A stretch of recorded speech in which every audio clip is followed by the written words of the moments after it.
Welcome back, ladies and gentlemen. This is the history segment. What one man is almost solely responsible for the collapse of the Soviet Union and putting America back on track from one of the worst stretches in American history? Well, there's only one man that fits that description, and that's Ronald The Gipper. The Gipper, Ronald Wilson Reagan from Illinois. And this man, a lot of people make fun of him because he was a movie star, and, he kind of easygoing kind of guy. This was a great president. If you go back to when he came in office, I remember I was in the Young Presidents Organization, and I was listening to his speech. I was in Hong Kong, and he said, this was right after he was inaugurated on January 20th, and he said, I didn't realize how bad off this country is, and I'm going to get it straightened out. And the amazing thing is, in the 2 terms that he had, we went from a hyperinflation, which was ruining this country. It's a lot worse than we had from 2008 to 2010, because that was runaway. I mean, contracts that were going at 10, 20, 30%. Everything was out of control. Carter was just ruining this country.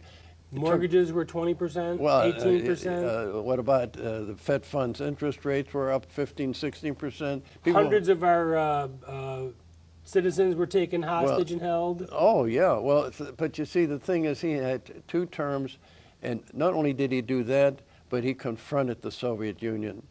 And he confronted it by also proving that they were not going to be able to withstand the United States. And he was very clever.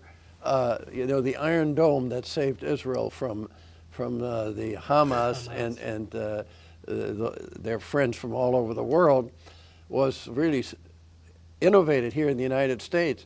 And his idea was to have an Iron Dome across the whole United States. And Gorbachev was intelligent and logical enough to know that they were going bankrupt. There was no way the United States would then be able to send nuclear missiles against Russia, and they wouldn't be able to retaliate. That was the whole, mutually assured destruction would be out the window. So he got that done, but he did it in a friendly way. He never tried to push anybody around. He had that meeting with Gorbachev in Reykjavik, and they almost came out with the dismantling of their nuclear arsenal. Well, that didn't happen. But this man, and I want to say it emphatically, was, in my opinion, the greatest president we ever had, because at the worst time of this country economically, he got us back into a situation that by the end of the 80s, we were back on a track. And at the same time, we forced the Soviet Union to no longer be a world power. And we went through 20 or 25 years of basic economic prosperity and growth. Yes, we did. In this country. Now, he did spend a lot of money. He deficit spent a lot. No question built a 600-ship Navy. But we also got ourselves back on track, and the car companies were no longer facing bankruptcy. When you say he spent a lot of money, nothing compared to what was spent after him.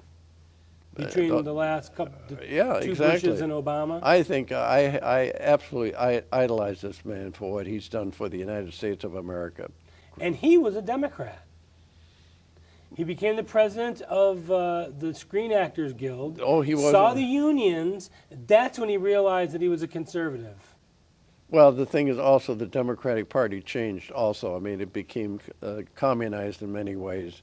But the point is, he was a decent man. And I remember when the day after he was elected, somebody said, well, are you going to talk to Yasser Arafat? He says, I don't talk to a murdering scum. Guerrilla. End of conversation. And the Iranians took notice too, didn't they? The day he was inaugurated, all our embassy personnel had flown. Exactly the day he was inaugurated. The hour he was inaugurated, the plane carrying them out of the country. And we're still dealing with the guy that he took over for to this day. That wraps up another edition of the World Report program. If you'd like to see the show again or catch a segment that you missed, just go to our website, theworldreport.org.